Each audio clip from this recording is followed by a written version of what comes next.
Everyone, आप सभी का स्वागत है दिनेश सर स्मार्ट स्टडी में। मैं अर्चना मैम आज आपको करवाने वाली हूँ कॉन्सेप्ट्स एंड फॉर्मूला।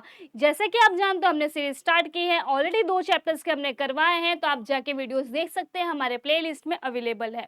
तो चलिए स्टार्ट करते हैं चैप्टर नंबर 3। आज जो हम करने वाले हैं वो है chapter number 3 circle, which is very very very important chapter geometry के लिए, और कुछ बच्चों को यह हार्ड भी लगता है। लेकिन मैं आज आपको कॉन्सेप्ट जो है इतने इजी तरीके से करवाने वाली हूँ ताकि वो आपको बहुत इजी लगे, और जो चैप्टर है वो भी उसके क्वेश्चंस जो होंगे वो आप प्रॉपरली सॉल्व कर पाओ, इजीली कर पाओ, कोई आपको डिफिकल्टीज फेस करनी ना पड़े। ठीक है, तो स्टार्ट करते हैं हमारे टॉपिक से। उससे पहले हम देखते हैं कि आज हम पढ़ने वाले क्या है। आज हमने ये सारे टॉपिक्स हमें पढ़ना है, ये सारे टॉपिक्स हमें पढ़ना है। देखने में ज़्यादा लग रहा है लेकिन डोंट वरी, काफ़ी इजी तरीके से मैं आपको एक्सप्लेन करने वाली हूँ, सब इजीली समझ में आएगा। ओके और पहले देखते हैं weightage of the chapter. Chapter का वेटेज क्या है? Weightage of a chapter is 12 marks with option. ये जो होने वाला है आपका, ये होने वाला है विथ ऑप्शन। विथ ऑप्शन जो होगा ये होगा 12 मार्क्स का चैप्टर है। ये सबसे हाईएस्ट होता है इसका वेटेज ज्योमेट्री में अगर देखा जाए तो। बढ़ते हैं हम नेक्स्ट क्वेश्चन, नेक्स्ट टॉपिक की तरफ हमारे। सबसे पहले अगर मैं सर्कल की बात कर रही हूँ तो कुछ बच्चों को मैं बताना चाहती हूँ कि सर्कल अगर हमने बात की, आपने 9th में भी पढ़ा है, राइट, आपने 8th में भी पढ़ा है, 7th में भी पढ़ा है। सर्कल की बेसिक कॉन्सेप्ट तो आपको पता ही होंगे कि सर्कल में एक सेंटर होता है, जो रेडियस होती है सेम होती है। आप सर्कल में कितने भी रेडियस ड्रॉ कर लो, सबका जो लेंथ होगा वो सेम होगा। डायमीटर आपको पता है, diameter is a double of a radius, ये आपको पता है। कॉर्ड मतलब क्या होता है वो भी आपको पता है। और जो सर्कल का जो डायमीटर होता है वो सबसे लॉन्गेस्ट कॉर्ड होता है हमारे सर्कल का, ये भी कॉन्सेप्ट आपको पता है। ये सारे बेसिक कॉन्सेप्ट्स हैं। अभी हम स्टार्ट करते हैं सर्कल्स के ऊपर। अब जैसे कि आपको फर्स्ट में दिख रहा है कॉन्ग्रुएंट सर्कल। कॉन्ग्रुएंट सर्कल मतलब क्या? अब मैं सिंपल बोलूं, जिसमें रेडियस सेम होगा उसे हम बोलेंगे कॉन्ग्रुएंट सर्कल।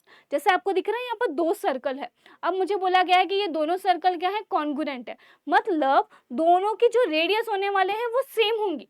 क्लियर है आपको? मतलब अगर मैंने बोला कि इसकी रेडियस 3 सेंटीमीटर है तो ये रेडियस भी कितना होगा, 3 सेंटीमीटर होगा।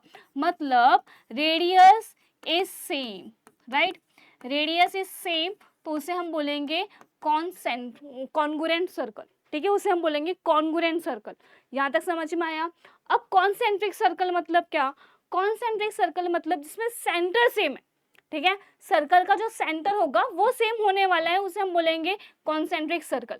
आप देख सकते हो, देखो यहाँ पर एक बड़ा सर्कल है, फिर छोटा सर्कल है, पर दोनों के सेंटर क्या है? दोनों के सेंटर तो यही है, जिसको मैंने ओ नाम दे दिया। ठीक है, स्मॉल वाले सर्कल के लिए सेंटर ओ है, बिगर वाले सर्कल के लिए भी सेंटर ओ है। If the center is common, center is same, so उसे हम क्या बोलने वाले हैं, कॉन्सेंट्रिक सर्कल बोलने वाले हैं। ठीक है, तो यहाँ होगा सेम रेडियस, सेम आप बोल दो सेंटर। ठीक है, सेंटर इज सेम, तो यहाँ हो जाएगा सेंटर इज सेम, और you can say common also, तो वो होने वाला है हमारा concentric circle. I hope it is clear, right. बढ़ते हैं अभी नेक्स्ट, इंटरसेक्टिंग सर्कल। अभी देखिए इंटरसेक्टिंग है ना, 2 तरीके से हो सकता है। जैसे कि मैंने बोला कि सिर्फ एक पॉइंट से इंटरसेक्ट हो सकता है या 2 पॉइंट से भी हो सकता है। ठीक है, आपको जैसा डायग्राम में दिख रहा है वो 2 पॉइंट से इंटरसेक्ट है। अभी एक पॉइंट से इंटरसेक्ट कैसे होगा? इंटरसेक्टिंग जो होगा आपका वो 2 टाइप से होगा। ठीक है, 1 पॉइंट और नेक्स्ट होने वाला है आपका 2 पॉइंट्स। ठीक है, मैंने यहाँ लिख दिया 2 पॉइंट्स। अभी 2 पॉइंट्स का जो डायग्राम है वो मैं आपको ड्रॉ करके बता रही हूँ। जैसे देखो, यहाँ पर मैंने एक सर्कल लिया और यहाँ पर एक सर्कल हुआ। ठीक है, दोनों ही क्या कर रहे हैं, कट कर रहे हैं। कहाँ पर कट कर रहे हैं? आप पॉइंट्स देखिए, ये दिख रहा है आपको, एक यहाँ पर कट कर रहे हैं और एक यहाँ पर कट कर रहा है, राइट। तो यहाँ पर जो 2 पॉइंट्स पे वो क्या कर रहे हैं, इंटरसेक्ट कर रहे हैं, तो ये है इंटरसेक्टिंग सर्कल। ठीक है, अगर एक पॉइंट पे किया तो इसमें भी आपको 2 कंडीशंस देखने को मिलेंगे। 2 कंडीशन कौन कौन से मैम? यहाँ पर होंगे आपके internal touch and external touch. ठीक है, यहाँ पर आने वाला है हमारा इंटरनल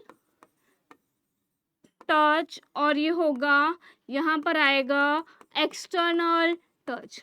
ठीक है, अभी इंटरनल टच और एक्सटर्नल टच मतलब क्या? Internal touching of a circle, external touching of a circle. ठीक है, यहाँ पर हो जाएगा external internal touching of a circle, यहाँ हो जाएगा external touching of a circle. ठीक है, अब इसका डायग्राम मैं बताती हूँ। देखिए, इंटरनल टचिंग होगा मतलब कैसे होने वाला है, यहाँ पर एक सर्कल और एक जो स्मॉल सर्कल होगा, स्मॉल सर्कल जो होगा वो भी यहाँ पर मैंने ड्रॉ किया। ठीक है, एक पॉइंट है, एक पॉइंट से ही क्या होने वाले आपके टच होने वाले, दो सर्कल्स फॉर्म होने वाले, ये हो गया इंटरनल टचिंग। अभी एक्सटर्नल टचिंग की बात करें तो यहाँ पर एक सर्कल है और एक सर्कल मैंने ले लिया, दैट इज दिस वन। ठीक है, अब यहाँ पर सेंटर है, ये एक पॉइंट से क्या हो रहा है, वो टच हो रहा है। समझ में आया? तो इंटरसेक्टिंग सर्कल्स में भी आपको दो टाइप दिखने मिलता है, 1 points and the 2 points.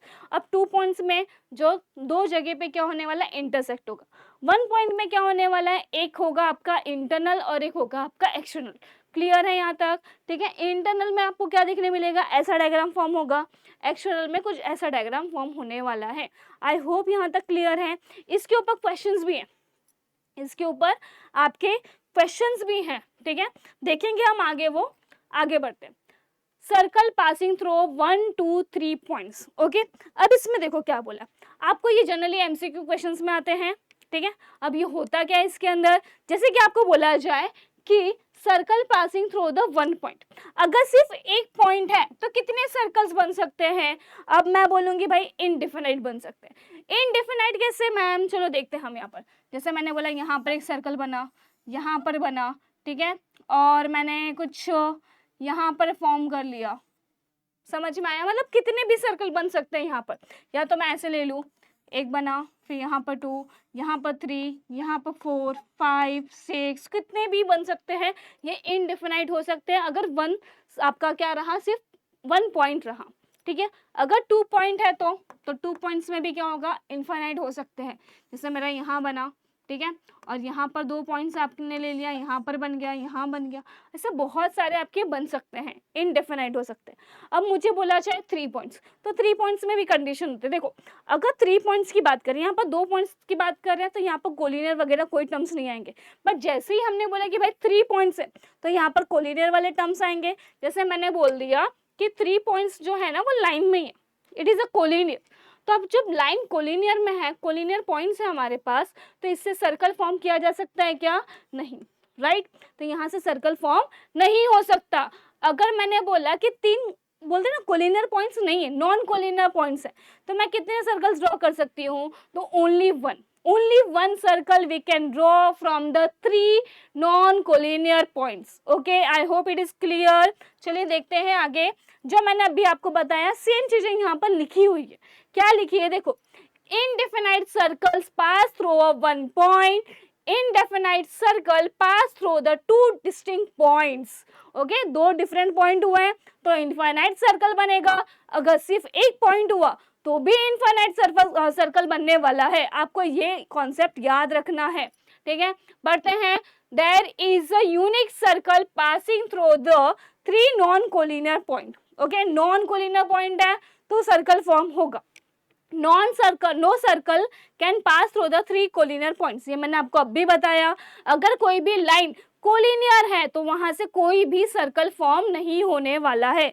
I hope यहाँ तक क्लियर है। ये सिर्फ बेसिक है, इसमें एमसीक्यू क्वेश्चंस बनते हैं बच्चे, इसमें एमसीक्यू क्वेश्चंस, तो आपको ये प्रिपेयर करना है। क्लियर है? आगे करते हैं। Next, tangent theorem, a very important theorem, ये हम बहुत यूज करते हैं इस चैप्टर में। अभी बोलना क्या चाहता है, जो टेंजेंट थियरम है वो है क्या इसके अंदर, हम बताते हैं। अभी देखो, अभी टेंजेंट मतलब क्या होता है, सिंपल अगर मैं बताऊं तो कोई भी सर्कल है, ठीक है, सर्कल में कोई एक पॉइंट ले लिया, जो सर्कल को मतलब कोई सर्कल में मैंने कोई एक पॉइंट ले लिया जो सर्कल को सिर्फ टच कर रहा है, that is called as a tangent. ठीक है, वहां से मैंने लाइन ड्रॉ कर दिया तो वो हो जाएगा मेरा टेंजेंट। जैसे यहाँ बोलोगे तो लाइन एल, ओके, ये हमारा क्या है, टेंजेंट है। अब ये आपको पता चल गया कि टेंजेंट मतलब क्या होता है, but what is a tangent theorem. यहाँ पर टेंजेंट थियरम की बात कर रहे हैं, तो टेंजेंट थियरम क्या है, जैसे मैंने बोला कि अगर सर्कल है, सर्कल का सेंटर है और यहाँ पर है टेंजेंट, तो सेंटर से कोई भी लाइन अगर टेंजेंट पे ड्रॉ किया जाए तो it will be always perpendicular. Perpendicular मतलब क्या, it will form a 90 degree. क्या बनाने वाला है, 90 डिग्री। तो यहाँ पर ये जो एंगल होगा वो आपका कितना होगा, 90 डिग्री, और यही ये थियरम बताता है। ठीक है, क्या बोला है, a tangent at any point of a circle is perpendicular, is what, it is a perpendicular to the radius at the point of a contact. जहां पर वो कॉन्टेक्ट कर रहा है सर्कल से, वहां पर वो क्या होने वाला है, it will be a perpendicular. समझ में आया आपको? तो यहाँ पर सिंपल हमारा यहाँ पर कंक्लूजन क्या बनने वाला है, द एंगल ओ ए, और यहाँ पर समझो मैंने नाम दे दिया, यहाँ पर मैंने नाम दे दिया है पी। ठीक है, तो ये जो होगा एंगल वो होने वाला है angle O A P is equals to 90 degree. I hope यहाँ तक क्लियर है। ठीक है, यहाँ तक क्लियर है आपको। अब मुझे बोला जाए कि इसका कन्वर्स करना। कन्वर्स मतलब क्या, अपोजिट, राइट। जैसे हमें यहाँ पर जो गिवन था वो वहाँ पर प्रूफ करना होगा, जो यहाँ प्रूफ किया है वो वहाँ पर क्या होगा, गिवन फॉर्म में होगा। तो जैसे आपको बोला जाए कन्वर्स ऑफ टेंजेंट थ्योरम, हमने क्या बताया, टेंजेंट थ्योरम में हमने क्या बताया, the line is a passing that is a tangent, so the angle will form that is a 90 degree, right. Angle जो फॉर्म होगा वो हमारा 90 डिग्री होगा। अब हमें यहाँ पर क्या बताना है कि एंगल 90 डिग्री है, तो ये जो लाइन है वो क्या होने वाली है, आपकी टेंजेंट। ठीक है, तो ये जो लाइन है वो क्या होने वाली है, टेंजेंट। यह है converse of tangent theorem. Clear है आप सबको? A line perpendicular to a radius, a line is perpendicular, कौन सी लाइन है, ये जो लाइन है यहाँ पर आपको डायग्राम में दिख रहा है, ये जो लाइन है और ये जो है ये radius will be perpendicular on that line, okay, on that point, at its point on the circle is a tangent to the circle. मतलब ये जो फॉर्म होने वाला है वो आपका क्या होगा, ये जो होगा ये आपका टेंजेंट होने वाला है। क्लियर है आप सबको? ओके, यही है कन्वर्स ऑफ टेंजेंट थ्योरम। बढ़ते हैं नेक्स्ट कॉन्सेप्ट की तरफ। नेक्स्ट कॉन्सेप्ट है हमारा टेंजेंट सेगमेंट थ्योरम। अब सबसे पहले टेंजेंट सेगमेंट की बात करते हैं। सेगमेंट और टेंजेंट थ्योरम, ये हमारा थ्योरम है। अब इसमें बोला क्या जाता है, देखो अगर मैंने, ये एमसीक्यू में आता है, याद रखिएगा बच्चों, ये भी एमसीक्यू में आता है, साथ में आपको सॉल्व करने के लिए भी आता है क्वेश्चंस। अब इसमें किस टाइप के क्वेश्चंस आपके बनते हैं, जैसे मुझे बोला जाए कि ये सर्कल है, ठीक है, सर्कल में जो ए पॉइंट है वो आपका है सेंटर, ये है आपका सेंटर। अब मैंने दो टेंजेंट बनाया है, दो टेंजेंट बनाया है, यहाँ पर एक टेंजेंट है पीडी और यहाँ पर जो है टेंजेंट क्यूडी है। अब टेंजेंट जो बने हैं वो बाहर कोई तो पॉइंट है, वहां से दोनों टेंजेंट हमने बनाए हैं।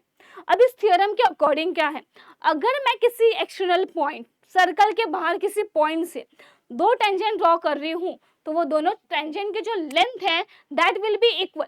ओके, वो जो लेंथ है वो क्या होने वाले हमारे, इक्वल होंगे।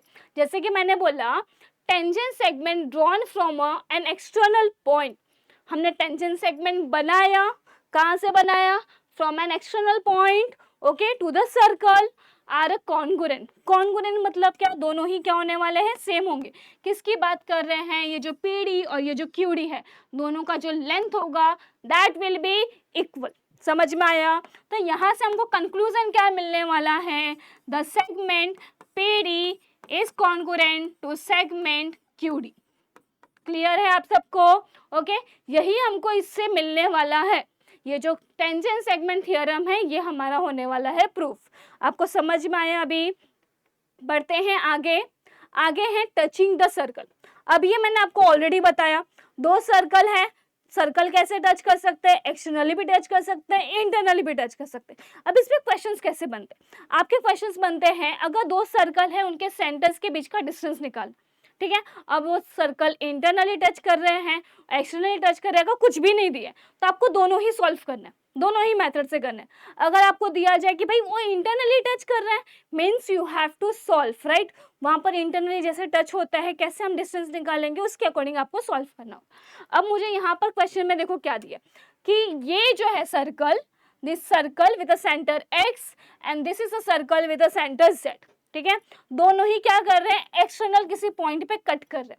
ठीक है, टच कर रहे हैं। अब ये हो गया एक्सटर्नल टच। अब मुझे इन दोनों के बीच का डिस्टेंस निकालना है, एक्स जेड का जो सेंटर है, दोनों के सेंटर के बीच का डिस्टेंस निकालना है। अब मैंने इसको कंसीडर कर लिया, दिस इज r1 और ये है हमारा r2। अब मुझे इसका डिस्टेंस निकालना है, तो डिस्टेंस के लिए हमारा पास फॉर्मूला क्या है, डिस्टेंस होता है हमारा r1 प्लस r2। ठीक है, यहाँ पर जो डिस्टेंस होगा वो r1 प्लस r2 होगा। अब मैं यहाँ पे बात करती हूँ, सेम मैंने ले लिया, यहाँ पर मैंने बोला जो x है इसका जो डिस्टेंस है वो हमारा है r1 और ये जो डिस्टेंस है वो है हमारा r2। क्लियर है। अब मुझे बोला जाए कि दोनों सर्कल के सेंटर के बीच का डिस्टेंस निकालना है, तो अब यहाँ पर क्या करोगे, देखो कभी भी याद रखिए एक्सटर्नल टच है मतलब प्लस, इंटरनल टच मतलब माइनस। ठीक है, अब यहाँ पर एक्सटर्नल टच था तो हमने प्लस किया, इंटरनल टच है तो हमको क्या करना है, माइनस करना है। माइनस कैसे करेंगे, आप याद रखो यहाँ पर जो होगा डिस्टेंस होगा वो हमारा होने वाला है r2 माइनस r1। ठीक है, ऑलवेज रिमेंबर कि जो फर्स्ट नंबर होगा वो बिगर होना ही चाहिए। आप बिगर में से ही स्मॉलर को माइनस कर सकते हो, आपका आंसर माइनस में नहीं आना चाहिए। अब मैंने बोला कि समझो एक डिस्टेंस 5 है और एक डिस्टेंस 3 है, आप 3 माइनस 5 करेंगे तो -2 आंसर आ जाएगा, बट डिस्टेंस माइनस में होगा क्या, नहीं। तो आपको क्या करना पड़ेगा, 5 माइनस 3 मतलब bigger number minus smaller number ही होना चाहिए आपको। क्लियर है आप सबको। ठीक है, बढ़ते हैं आगे नेक्स्ट कॉन्सेप्ट की तरफ। हमारा नेक्स्ट कॉन्सेप्ट क्या बोला गया है आपको, सेंट्रल एंगल। अभी इसमें छोटी सी बातें बताना चाहूंगी मैं कि जैसे अगर मैंने बोला कि कोई सर्कल है, ठीक है, मैंने सर्कल ड्रॉ किया है, यहाँ पर सर्कल में जो सेंटर है that is O point. Okay, अब यहाँ पर जब एंगल फॉर्म हो रहा है तो एंगल फॉर्म होने की वजह से जो आर्क है वो डिवाइड हो रहे दो पार्ट्स में, एक तो हो रहा है माइनर आर्क और एक हो रहा है मेजर आर्क। सबसे पहले वो बताते हैं कि आर्क के बारे में कुछ बताती हूँ मैं। अब जैसे मैंने बोला सर्कल है, ठीक है, विथ सेंटर O। अब याद रखिएगा मेजर ऑफ अ सर्कल, जो मेजर ऑफ अ सर्कल होता है, measure of a circle is always 360 degree. कितना होता है, 360 डिग्री ही होता है, राइट। ओके, जैसे हम पेरीमीटर निकालते हैं वैसे सरकमफेरेंस निकालते हैं। अब मैं बोलूँ कि भाई मेजर ऑफ अ सर्कल पूरा कितना होता है, तो ये 360 होता है, ऑलवेज रिमेंबर। समझ में आया आपको। अगर समझो आपको क्वेश्चन में बोला जाए माइनर आर्क आपको 60 दिया है और आपको बोला जाए मेजर आर्क निकालना, तो आपको क्या करना होगा, पूरे 360 में से माइनर आर्क को माइनस करना होगा, तो आपका आ जाएगा मेजर आर्क। क्लियर है। ठीक है, it is very very simple. अब सबसे पहले बात करते हैं सेंट्रल एंगल की। अब मुझे बताइए एंगल कैसे बनता है। अब मैंने बोला कि दो लाइन है, ठीक है, यहाँ पर मैं एंगल ड्रॉ करके आपको दिखाती हूँ। एंगल की बात कर रहे हैं हम यहाँ पर, तो अब मैंने बोला यहाँ पर एंगल फॉर्म हो रहा है, ठीक है, ये एंगल फॉर्म हो रहा है, ये एक लाइन है और यहाँ पर एक लाइन है और ये जो पॉइंट है उसको बोलेंगे vertex of the angle, right, vertex of angle. यहाँ पर मुझे बताइए वर्टेक्स ऑफ एंगल क्या होगा, O। O is a vertex of angle. अब सेंट्रल एंगल की बात करें तो सेंट्रल एंगल्स में क्या होता है, इफ सेंट्रल एंगल का जो मेजरमेंट होता है that will be equals to the, always equal to the opposite arc. ठीक है, जैसे अब मैंने बोला कि यहाँ पर जो एंगल है वो 60 डिग्री है, तो इसका अपोजिट आर्क 60 डिग्री ही होगा। समझ में आया, ये है सेंट्रल एंगल्स की प्रॉपर्टी। ये सेंट्रल एंगल की प्रॉपर्टी है कि अगर सेंट्रल एंगल जो होता है उसके अपोजिट आर्क भी क्या होता है, सेम होता है, it will be equal. Clear है आप सबको। ठीक है, अब माइनर आर्क और मेजर आर्क समझ में आया आपको। जो सर्कल है, जो छोटा पार्ट होगा that will be called as a minor, minor मतलब छोटा, मेजर आर्क मतलब बड़ा। समझ में आया, तो यहाँ पर होगा minor arc and major arc. I hope यहाँ तक क्लियर है आप सबको, कॉन्सेप्ट क्लियर होते जा रहे हैं, वीडियो को देखते रहिए।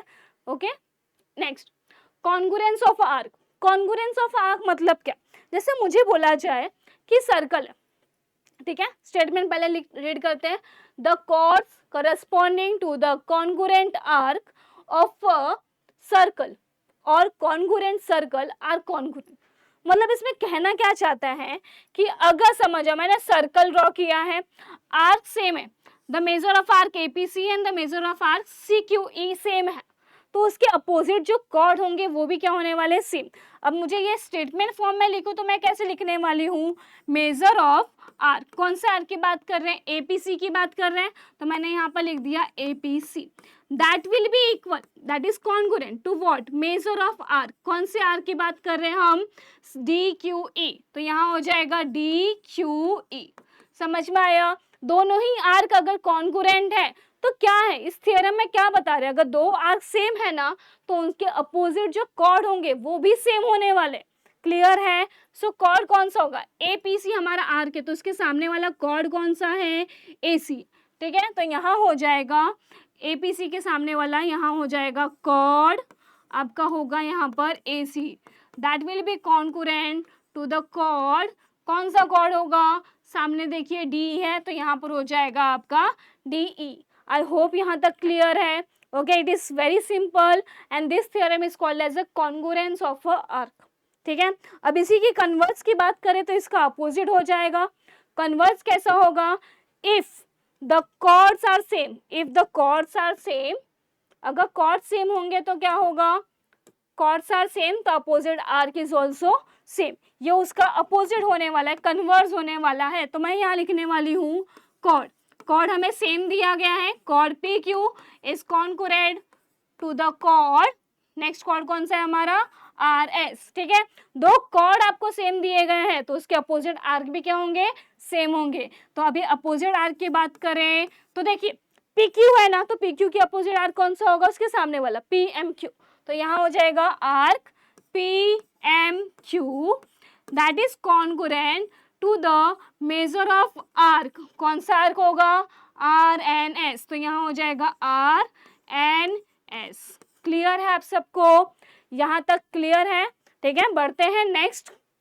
नेक्स्ट है हमारा next topic, inscribed angle theorem. Okay, अभी इंस्क्राइब्ड एंगल में सबसे पहले मैं बात करती हूँ एंगल्स की।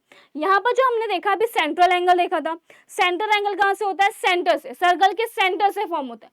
बट ये सर्कल के सेंटर से फॉर्म हो रहा है क्या, नहीं, ये सर्कल पे कोई तो पॉइंट है, मतलब जो एंगल होगा, एंगल का जो वर्टेक्स होगा that will be on circle, और जो बाकी जो होंगे वो आपके होने वाले कॉर्ड, तो इसको हम बोलते हैं इंस्क्राइब्ड एंगल। समझ में आया, आपने बहुत सुना रहेगा स्कूल में कि inscribed angle, inscribed angle, but है क्या इंस्क्राइब्ड एंगल, इंस्क्राइब्ड एंगल मतलब होता है जो एंगल फॉर्म हो रहे उसका जो वर्टेक्स होगा वो होगा आपके सर्कल पे, और जो बचे हुए दोनों हैं साइड्स एंगल्स की, मैं बोलूँ ये पार्ट एडी एंड डीबी, वो होने वाले हैं आपके कॉर्ड, उसको हम बोलते हैं इंस्क्राइब्ड एंगल। समझ में आया। अब इस थ्योरम के अकॉर्डिंग क्या है, इस थ्योरम के अकॉर्डिंग पहले मैं थोड़ा सा लिखती हूँ, उसके बाद मैं आपको बताती हूँ क्या है। जैसे मैंने बोला कि इसका मुझे मेजरमेंट निकालना है, इस एंगल का मेजरमेंट निकालना है, एंगल ए डी बी, ये एंगल, ओके, इसका मुझे मेजरमेंट निकाल, तो क्या होगा, the angle A D B, angle A D B is equals to the half of measure of arc A B. ठीक है, ये होने वाला है। अब इसका मतलब क्या है, क्या है, the measure of an inscribed angle is a half, वो हाफ है किसके, of the measure of the arc intercepted by it.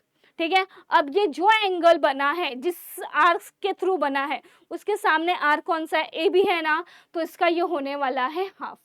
Clear है, आई होप यहाँ तक क्लियर है। अब मुझे बताइए, अगर मुझे बोला जाए कि measure of arc A B is 30 degree, या मैं बोल दूँ 60 डिग्री है, तो 60 का हाफ करेंगे तो हमारा ये एंगल आ जाएगा। समझ में आया। अगर मुझे ये एंगल का मेजरमेंट दिया, एंगल डी दिया है कि 60 डिग्री है, मुझे निकालना है ए बी, तो आपको क्या करना पड़ेगा, 60 इज इक्वल्स टू 1/2, और यहाँ पर आ जाएगा आपका ए बी। मैं लिख के दिखा देती हूँ, ये हो जाएगा 60 is equals to 1/2 measure of arc, आपका जो रहेगा यहाँ पर ए बी, तो ए बी क्या होगा, 2 यहाँ पर जाएगा तो मल्टीप्लाई, मतलब ये हो जाएगा 120 डिग्री। समझ में आया। आपको ऐसे सॉल्व करना है, ये क्वेश्चंस बनते हैं एग्जाम में। ठीक है, इस टाइप के क्वेश्चंस बनते हैं प्रॉब्लम सेट्स में, प्रैक्टिस सेट में, सारे क्वेश्चंस में दिखने मिलेंगे आपको। इंस्क्राइब एंगल थ्योरम हम बहुत यूज करते हैं, जहां पर हमको देखना है कि जिस जो एंगल फॉर्म हो रहा है, जिस आर्क से बन रहा है, वो एंगल इक्वल होगा उस अपोजिट वाले आर्क के हाफ के। क्लियर है, ओके। तो आगे देखते हैं हम। नेक्स्ट हमारा है angles inscribe in a same arc are congruent. अब इसके कहने का मतलब क्या, देखो अब मैंने बोला इंस्क्राइब एंगल आपको पढ़ाया, ठीक है। अब यहाँ पर 2 इंस्क्राइब एंगल बन गए, बट दोनों बने जो है वो सेम आर्क से ही बने ना, सेम आर्क से ही बने, तो दोनों एंगल्स का मेजरमेंट भी क्या होगा, सेम होगा। अब कैसे मैं बताती हूँ, देखो अब मैं बात कर रही हूँ, पहले इस एंगल्स की बात कर रही हूँ, जो मैंने ग्रीन से मार्क किया उस पे ध्यान दीजिए, पी क्यू आर, ठीक है।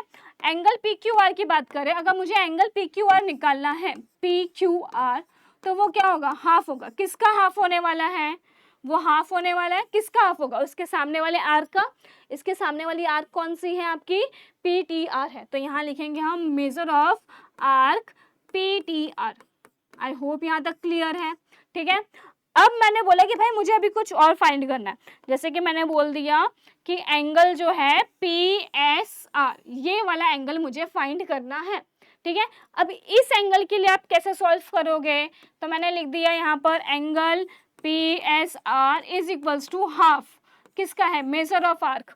अभी पी एस आर एंगल यहाँ पर है, उसके सामने वाली आर्क देखो कौन सा है, पी टी आर है, तो यहाँ हो जाएगा major of arc P T R, ठीक है। आपको दिखाई दे रहा है यहाँ पर भी हाफ पी टी आर है, यहाँ पर भी हाफ पी टी आर है, दोनों सेम ही है ना, तो ऑब्वियसली एंगल्स भी क्या होने वाले हैं, सेम। मतलब इंस्क्राइब्ड एंगल जो फॉर्म हो रहे हैं सेम आर्क में, ठीक है, that will be always congruent. Angle inscribed in the same arc are congruent. I hope clear है। इससे हमको कंक्लूजन क्या आता है हमारे पास, the angle P Q R is congruent to the angle P S R. I hope यहाँ तक क्लियर है आपको।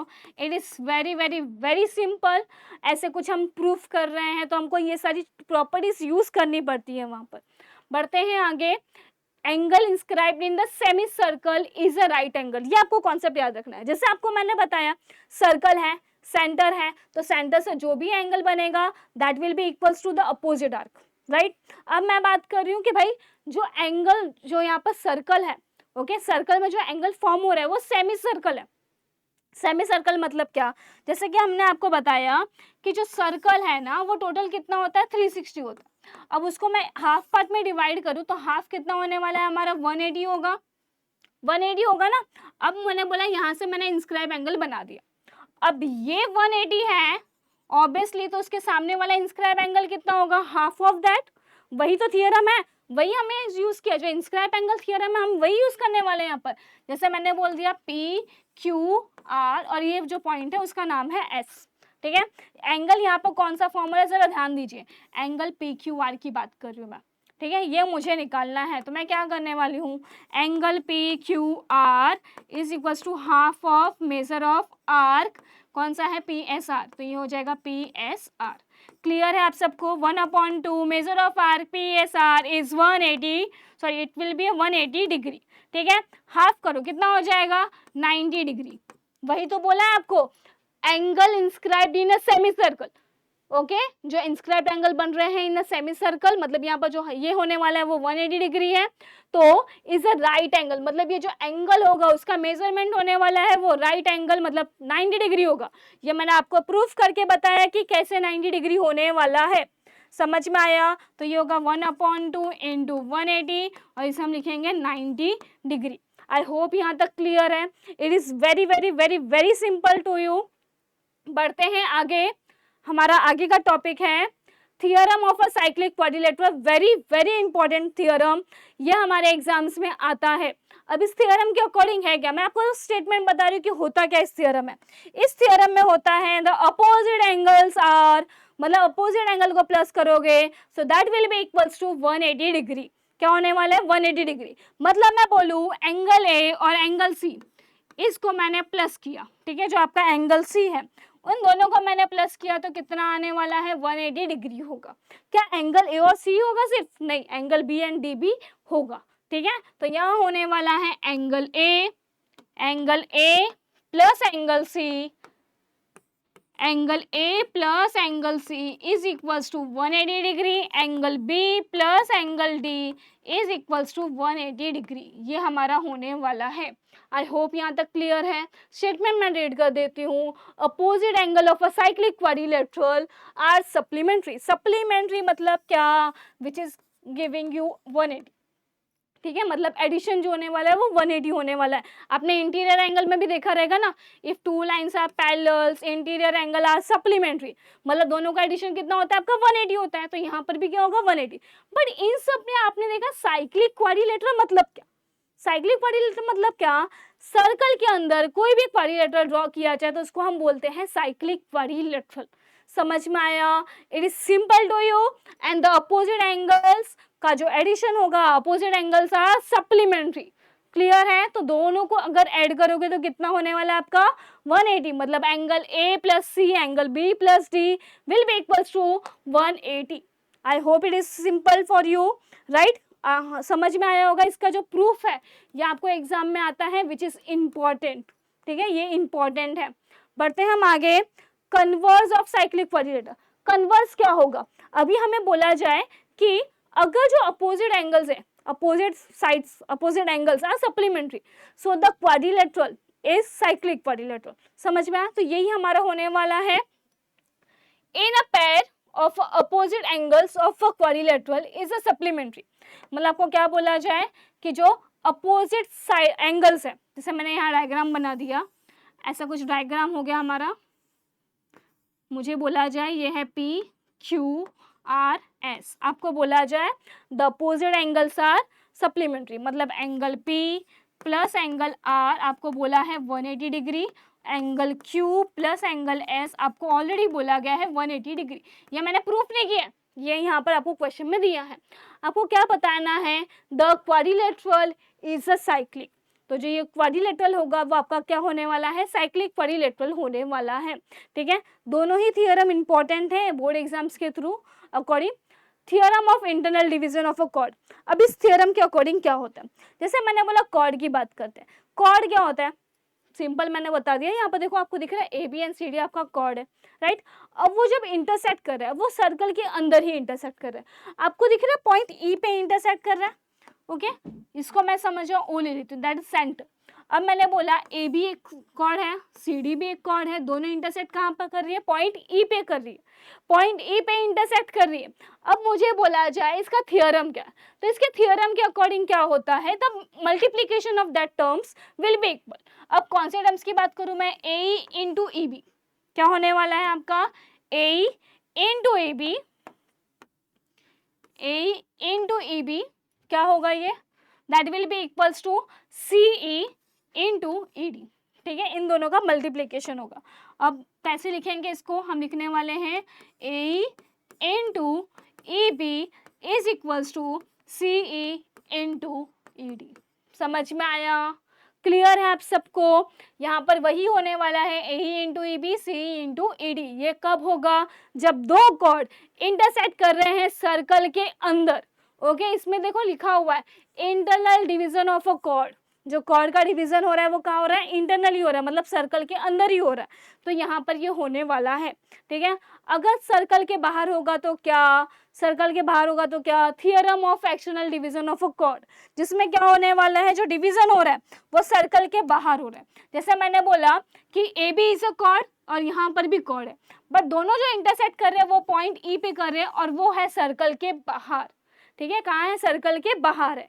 तो अब यहाँ पर क्या होने वाला है? जैसे हमने यहाँ पर किया, जैसे हमने पहले किया है इंटरनल डिवीजन वाले में, सेम वैसा ही होगा यहाँ पर भी, सेम वैसा ही होगा यहाँ पर भी। क्या होगा? देखो, ई ए इंटू ई बी, तो यहाँ हो जाएगा ई ए इंटू ई बी, या ए भी लिख सकते हो आप, E A into E B is equals to क्या हो जाएगा? E C into E D. तो यहाँ हो जाएगा E C into E D. समझ में आया? ये होने वाला है आपका मल्टीप्लीकेशन। ये है आपका theorem of external division of a cord. ठीक है, डिवीजन ऑफ अ कॉर्ड हो रहा है, बट कहाँ पर हो रहा है? एक्सटर्नल, मतलब सर्कल के बाहर। समझ में आया आप सबको? ठीक है, इट इज वेरी सिंपल। बढ़ते हैं आगे। इससे पहले एक और कॉन्सेप्ट था हमारा जिसे मैंने फिलहाल के लिए स्किप किया था, बिकॉज मुझे ये एक्सटर्नल आपको एक्सप्लेन करना था। Interior angle. अगर आपको बोला जाए कि इंटीरियर एंगल निकालो, जैसे कि मुझे बोला जाए, आपको क्वेश्चन में बोला जाए कि भाई ये जो एंगल है ना वो निकालना, आपको याद है वर्टिकली अपोजिट एंगल मतलब क्या होता है? जैसे मैंने बोला वर्टिकली अपोजिट एंगल, दो आपके लाइन्स हैं तो अपोजिट एंगल्स आर कॉन्ग्रुएंट। अगर ये एक्स है तो ये भी एक्स होगा, ये वाई है तो ये भी क्या होने वाला है? वाई। ठीक है, तो वैसा ही कुछ हम यहाँ पर करने वाले हैं। अब क्या करने वाले हैं जरा देखते हैं। जैसे मैंने बोला कि यहाँ पर मुझे बोला जाए सी ई डी निकालना है, ये एंगल निकालना है, तो ये एंगल कैसे निकालेंगे हम? यहाँ पर एक कॉन्सेप्ट है, मैं आपको बता रही हूँ, लिख रही हूँ, जरा ध्यान दीजिएगा। एंगल CED हमें निकालना है, दैट विल बी हाफ, किसके हाफ होगा? अब मेजर ऑफ आर्क, यहाँ पर आर्क की बात करेंगे, कौन सी आर्क? अब ये एंगल जो है किससे बना हुआ है? आर्क CB से बना हुआ है, और उसके अपोजिट आर्क कौन सा? AD। तो इन दोनों आर्क को प्लस करना है, कौन सा arc? CB plus major of arc CB के बाद कौन सा आने वाला है? AD। इन दोनों को हमें क्या करना पड़ेगा? प्लस करना पड़ेगा। क्लियर है? ठीक है।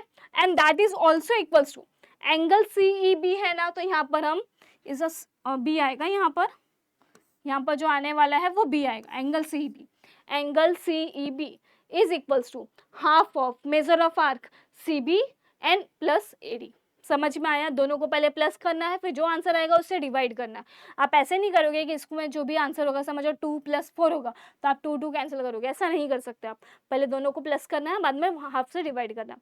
अब मैंने बोला वर्टिकली अपोजिट एंगल, ये एंगल अगर समझो जो भी आता है 50 आ गया, तो सामने वाला एंगल भी कितना होगा? सेम ही होगा ना। तो हम यहाँ पर ये भी लिख सकते हैं, एंगल AED भी लिख सकते हैं, मतलब angle AED is equals to angle CEB is equals to half of CB plus AD। Clear है आप सबको? It is very very very simple. जैसे हमने इंटरनल एंगल्स निकाला, इंटीरियर एंगल, वैसे ही हमारा एक्सटीरियर एंगल भी होगा। अभी एक्सटीरियर एंगल कौन सा, यहाँ पर बात करते हैं। यहाँ पर एक्सटीरियर एंगल मतलब जैसे हमने बताया ना, जो कॉर्ड्स होते हैं वो एक्सटर्नली डिवाइड कर रहे हैं, division of a cord, externally division हो रहा है, वैसे एक्सटीरियर एंगल होगा।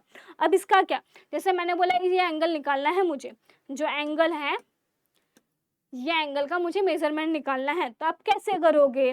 तो यहाँ पर आपको लिखना है सबसे पहले, एंगल का नाम हम कैसे भी लिख सकते हैं, हम CEA भी लिख सकते हैं, या तो DEB लिख सकते हैं। ठीक है, मैं फिलहाल लिख रही हूँ CEA। क्या है? Angle CEA that will be equals to half, half है, किसके हाफ होगा? मेजर ऑफ आर्क, यहाँ पर हम आर्क लेने वाले हैं।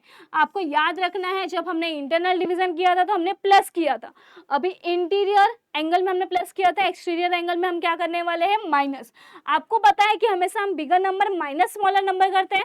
अगर आप आर्क की बात करोगे AC एंड BD में, बिगर आर्क कौन सा है? BD, तो हमेशा हम क्या करने वाले हैं? BD में से AC को माइनस करेंगे, तो यहाँ पर हो जाएगा major of arc BD minus major of arc AC। Clear है? ये आपका होने वाला है। ओके, आई होप यहाँ तक क्लियर है आपको। ये हो जाएगा आपका एक्सटीरियर एंगल। नेक्स्ट हमारा है theorem of angle between the tangent and the second. Okay, अब जैसे मैंने बोला कि यहाँ पर होने वाला क्या है, एक आपका टेंजेंट है और एक आपका सेकेंड होने वाला। सेकेंड मतलब क्या, जो सर्कल को एज अ कॉर्ड कैसा होता है, 2 पार्ट्स कॉर्ड्स जो सर्कल में कहीं पर भी ड्रॉ किया जा सकता है, वैसे ही यहाँ पर सेकेंड है। ठीक है, जो यहाँ पर कॉर्ड्स टाइप में मतलब सर्कल को 2 पॉइंट्स पे क्या कर रहा है? डिवाइड कर रहा है, वो हो जाएगा हमारा सेकेंड। अब इस थ्योरम के अकॉर्डिंग क्या है, इसमें बोला है if an angle has its vertex on a circle, it's one side touches the circle and the other intersect the circle in a more points, then the measure of the angles is half of the measure of intercepted arc। मतलब इसमें होगा क्या, simple है। देखो अब इसमें क्या बोला है कि एंगल ABC मुझे निकालना है, सो वो उसका मेजरमेंट कितना होगा, वो जो आर्क में फॉर्म हो रहा है उसका हाफ होगा। क्या होने वाला है? उसका हाफ। मतलब जैसे मैंने बोला यहाँ पर एंगल मुझे निकालना है ABC, ठीक है, तो वो हाफ होने वाला है किसका? Major of arc. कौन से एंगल आर्क से बन रहा है? ADB से बन रहा है, तो यहाँ आ जाएगा ADB। क्लियर है? Okay, it is very very very simple for you. समझ में आया? स्टेटमेंट के अकॉर्डिंग बस इतना ही होने वाला है, बाकी कुछ आपको ज़्यादा ध्यान नहीं देना है। एक टेंजेंट होने वाला है, एक सेकेंड होगा, तो यहाँ होने वाला है टेंजेंट सेकेंड थ्योरम।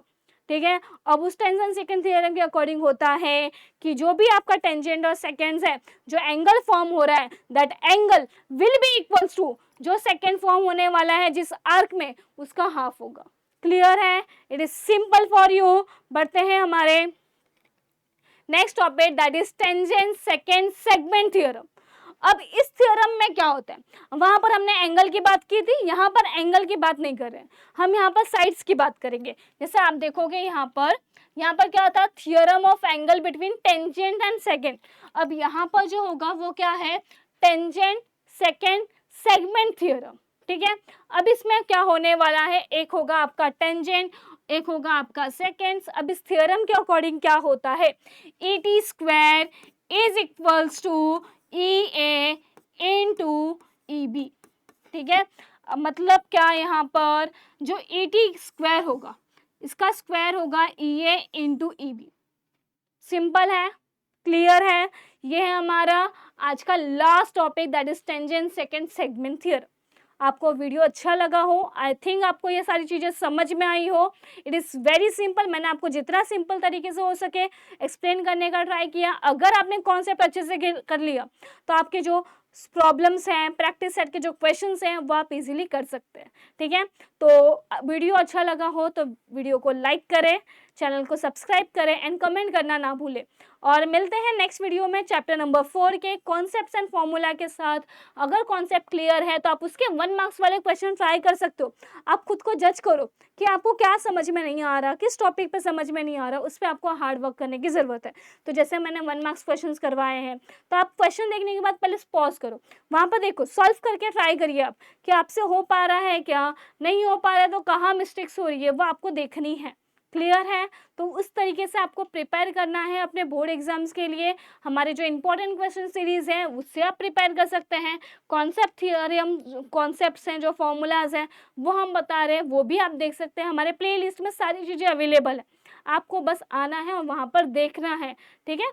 तो मिलते हैं नेक्स्ट वीडियो में चैप्टर नंबर 4 के साथ। Thank you so much.